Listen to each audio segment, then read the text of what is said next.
L'Université adventiste de Sao Paulo au Brésil inaugure le musée d'archéologie biblique, le premier en Amérique latine. Une campagne d'évangélisation au Nigeria conduit des milliers de personnes au baptême.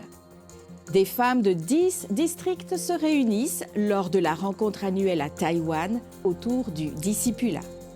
ADRA équipe et forme les familles dans la production de jardins biologiques. Ces histoires et d'autres nouvelles pleines d'espoir, maintenant sur ANN.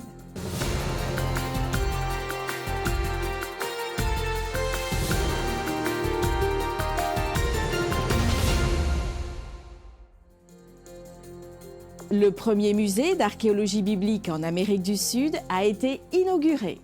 Avec environ 3000 pièces originales et des dizaines de répliques, le musée se distingue par sa riche collection de preuves soutenant les récits bibliques. Situé à l'Université adventiste du Brésil, les billets du musée pour ses 6 premières sessions se sont vendus en environ 4 minutes. Il continue de connaître une demande extrêmement élevée, attirant des visiteurs de différentes régions du pays. Les artefacts du musée remontent à aussi loin que 2000 avant Jésus-Christ et proviennent de différentes parties du monde, telles qu'Israël, l'Égypte, la Jordanie et certains pays européens. L'exposition raconte plus de 4000 ans d'histoire, à travers une chronologie, divisant les phases de l'âge du bronze ancien à la période byzantine.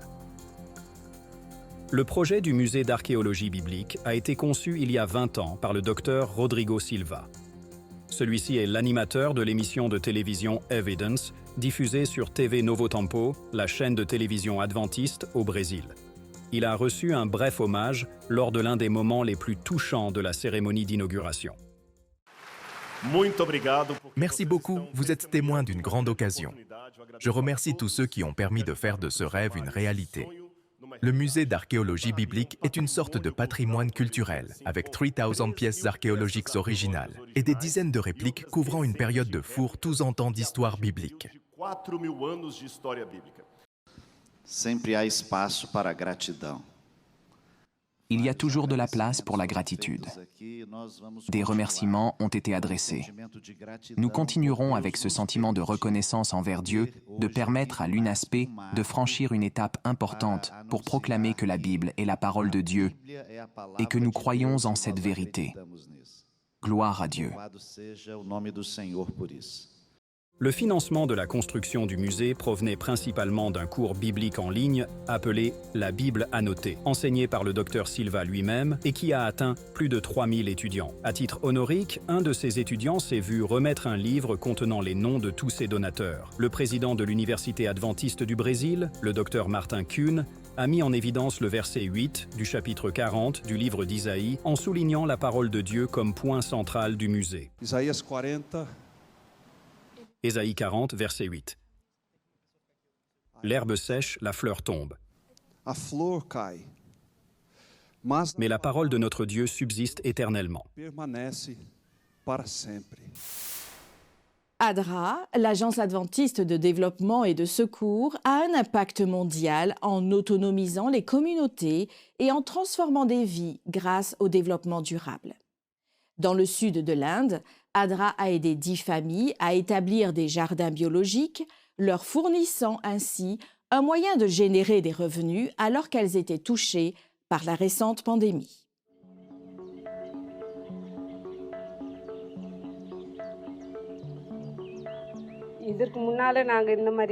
Nous n'avons jamais jardiné comme ça auparavant.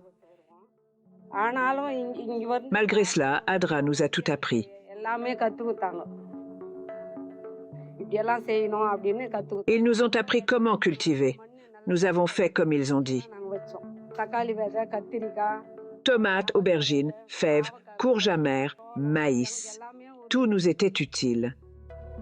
Pendant la pandémie de COVID, il nous était difficile d'accéder à la nourriture. Mais ADRA nous a aidés en fournissant des fonds pendant 3 mois.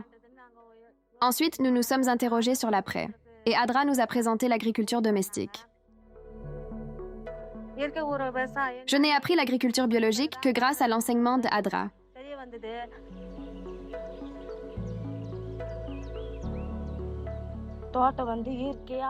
Ils nous ont inspirés à faire l'agriculture biologique et nous ont montré les méthodes.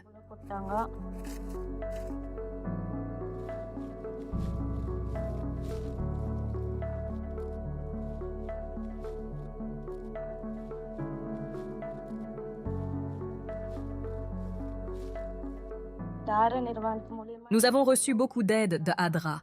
Ils ont pris nos défis comme les leurs. Ils nous ont beaucoup aidés et pour cela, je suis reconnaissante. Découvrez l'essence de la mission de notre Église à travers des perspectives diverses au sein de notre communauté.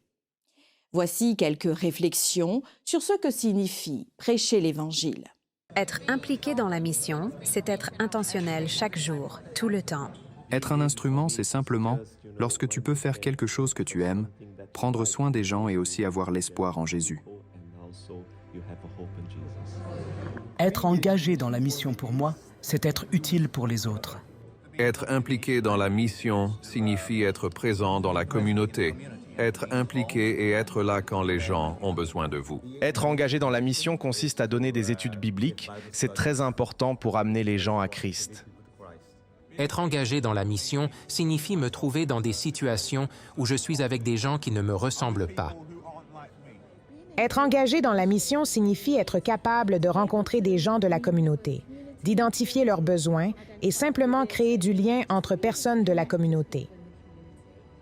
S'engager dans la mission pour moi, c'est créer des espaces pour que les jeunes s'impliquent dans l'Église. Ce que cela signifie pour moi d'être en mission. Pour moi, c'est d'être avec les enfants de mon Église. Depuis 20 ans, je m'implique dans l'école du sabbat et les explorateurs. Et cela me procure de la joie et m'aide à rester connecté avec Dieu. S'engager dans la mission signifie répandre les bonnes nouvelles sur la personne de Dieu. S'impliquer dans la mission, c'est ma vie. En tant que conseiller juridique, j'aide l'Église à éviter les ennuis. Donc mon objectif principal est de m'assurer que tout le monde peut s'impliquer en restant focalisé sur la mission. Être engagé dans une mission signifie rencontrer Jésus là où il est déjà à l'œuvre et vivre une expérience avec lui dans la vie de l'étranger que je rencontre. Que signifie pour vous être engagé dans une mission? Cela signifie que je partagerai Jésus-Christ avec tous ceux que je rencontre, en commençant par ma famille. Pour moi, cela signifie être là où je peux apprendre à connaître d'autres personnes, leurs besoins. Donc ce n'est pas orienté vers moi, mais vers les autres. Lors de la réunion de fin d'année de la division transeuropéenne, l'accent a été mis sur l'importance pour chaque membre de s'impliquer personnellement dans la diffusion de la parole de Dieu. Voici quelques autres informations à ce sujet. Ce que cela signifie pour moi d'être en mission, cela signifie m'engager activement auprès des autres, pas nécessairement parler de Christ, mais c'est être là dans leur espace, en offrant de l'aide et en étant un ami. Pour moi, la mission signifie parler de Jésus à n'importe qui de quelque manière que ce soit. Si ça passe par un gâteau que je vais offrir en disant simplement « je t'aime », c'est s'engager. Une campagne d'évangélisation au Nigeria entraîne plus de 5000 baptêmes. La campagne Almost Home, dirigée par le pasteur Christopher Holland de Hope Channel International, a eu lieu à Port Harcourt, au Nigeria, et visait à répandre l'espoir dans un monde troublé. Elle a abouti à 5645 baptêmes dans 2210 centres de réception dans l'est du Nigeria, dont 1010 baptêmes à Port Harcourt. Des séductions sont à venir sur cette terre qui balayeront le monde entier et tromperont beaucoup. Matthieu 24 dit « qui tromperont, si possible, même les élus ».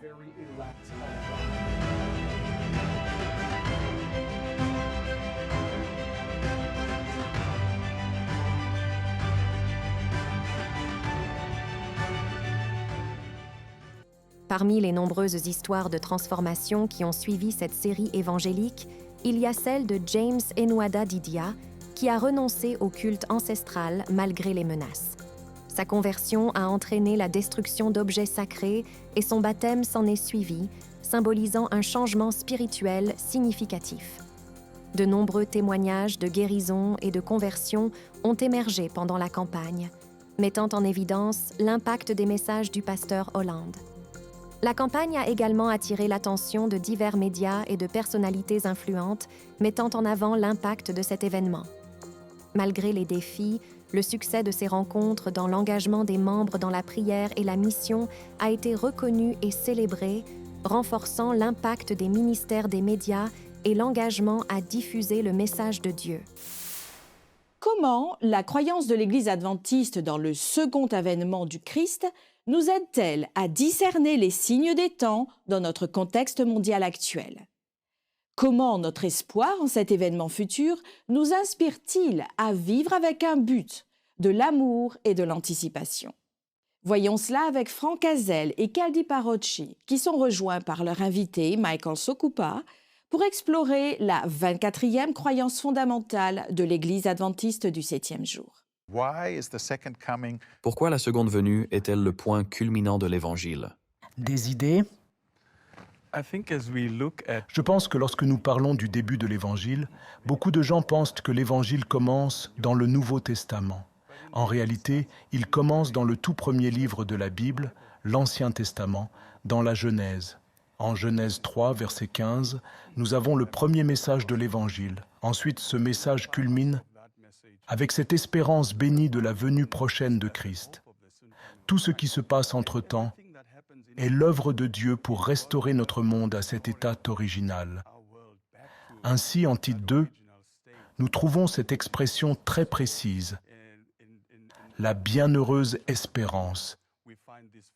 Capturez-la pour nous donner cette espérance de cet apogée où Jésus restaurera tout à son état original. Intéressant. C'est un point important.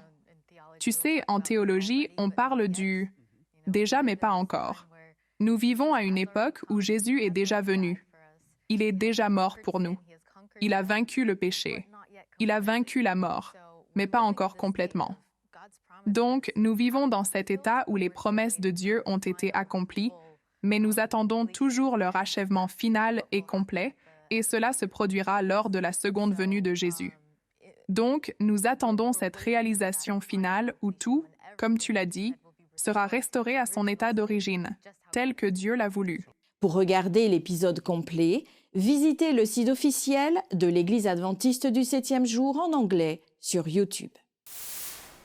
Les dirigeants religieux à Manille, la capitale des Philippines, partagent des stratégies transformatrices en matière de leadership, d'autonomisation et de développement. Ils ont présenté des stratégies efficaces sur faire des disciples des jeunes laïcs. Au-delà des concepts théoriques, les pasteurs ont souligné les étapes pratiques pour investir activement dans le potentiel de la jeune génération. Cela inclut faire confiance à leurs capacités et favoriser un sentiment d'objectif commun. Le leadership à Manille insiste sur l'importance de guider les jeunes esprits dans leur quête de sens et de but, contribuant ainsi non seulement à leur croissance personnelle, mais aussi à leur développement spirituel. En tant que disciples, nous devons inviter ces personnes à découvrir leur sens et leur but, qui sont enracinés en Dieu. Parmi les stratégies mises en œuvre à Manille, aux Philippines, figure la réévaluation de la dynamique des petits groupes, encourageant les participants à explorer des approches innovantes pour un engagement et une connexion plus efficaces. Peut-être que vous êtes familiarisé au concept de lieu tiers. Un lieu tiers n'est pas votre lieu, ni leur lieu. C'est un lieu où vous pouvez les rencontrer, comme un centre d'influence, un parc, un restaurant, un café ou même une salle de sport. Nous en avons plusieurs comme ceux-ci. Cela implique de nourrir un individu pour qu'il suive les traces de Jésus, accepte ses enseignements et devienne un agent de changement dans sa famille, sa communauté, en bref, un futur faiseur de disciples potentiels. Les dirigeants mettent également en avant l'utilisation de la technologie et de l'implantation d'églises comme des outils stratégiques pour la croissance et l'expansion de la communauté. Pour ce qui est de répondre à l'appel, nous visons à implanter de nouvelles églises pour répondre aux besoins spirituels des communautés de notre région et augmenter l'implication de nos membres d'église. Le succès des efforts repose sur l'efficacité de la formation de disciples. en tant que catalyseur pour motiver les pasteurs et les membres laïcs à participer activement à ce programme, surtout pour atteindre les jeunes esprits sécularisés à Manille, aux Philippines.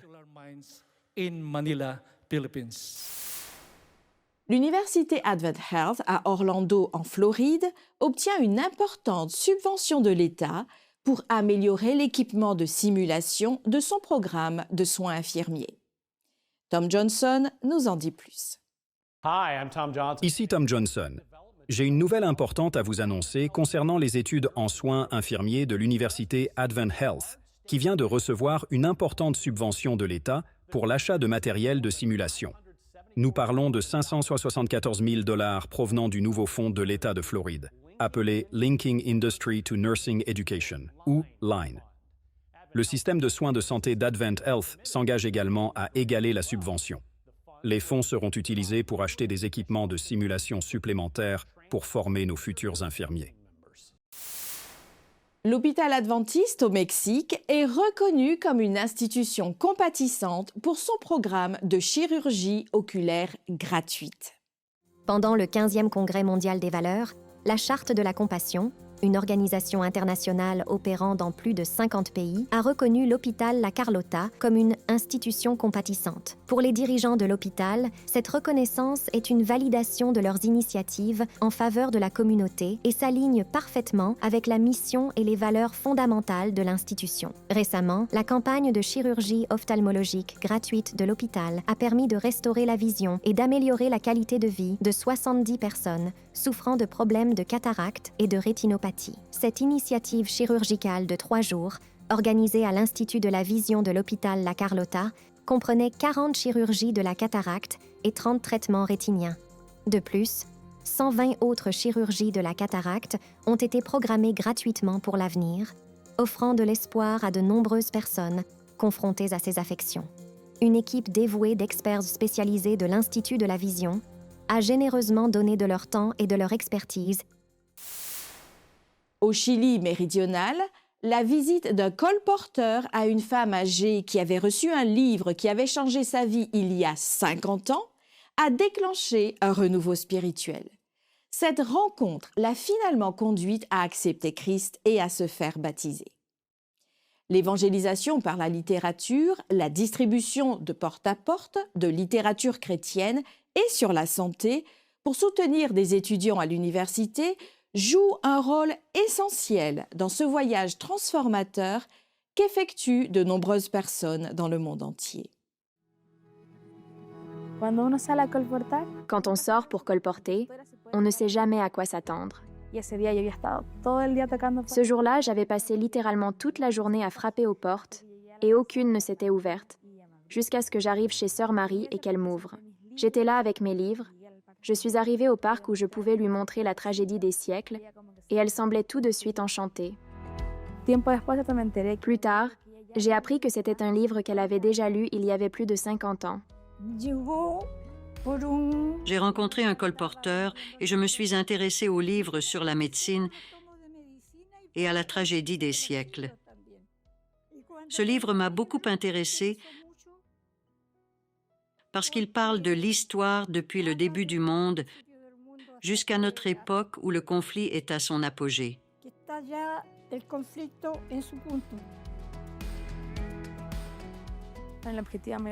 Je pense que l'objectif principal du colporteur est de pouvoir toucher toutes ces personnes qui attendent depuis longtemps et, comme on dit, les toucher là où personne d'autre ne peut y arriver.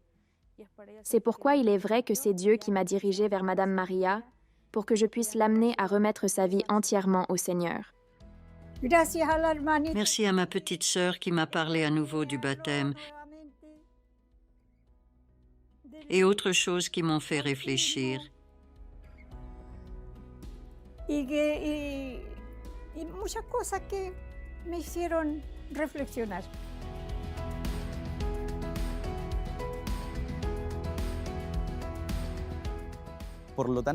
En tant que colporteurs, nous essayons de voir dans chaque foyer des candidats pour le royaume des cieux.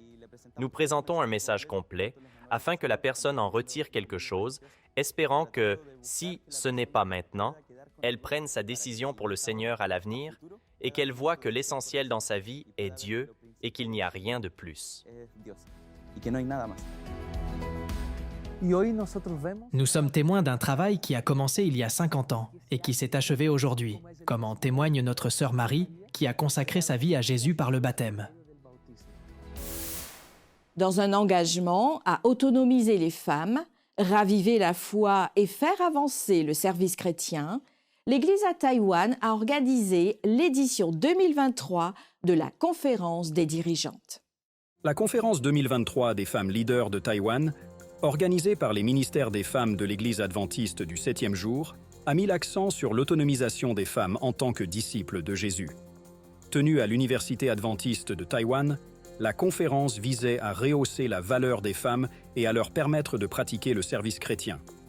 Plus de 80 femmes de 10 districts de la Fédération de Taïwan étaient présentes.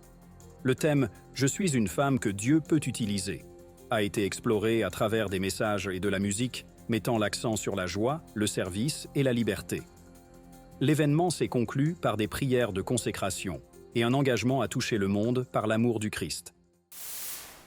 Au cœur des troubles de la Révolution mexicaine, Salvador Marchisio, un missionnaire pionnier, a persévéré malgré des défis pour établir la première église adventiste du 7e jour du Mexique. Bienvenue dans Pionniers de l'espoir, où nous explorons des histoires remarquables comme la sienne.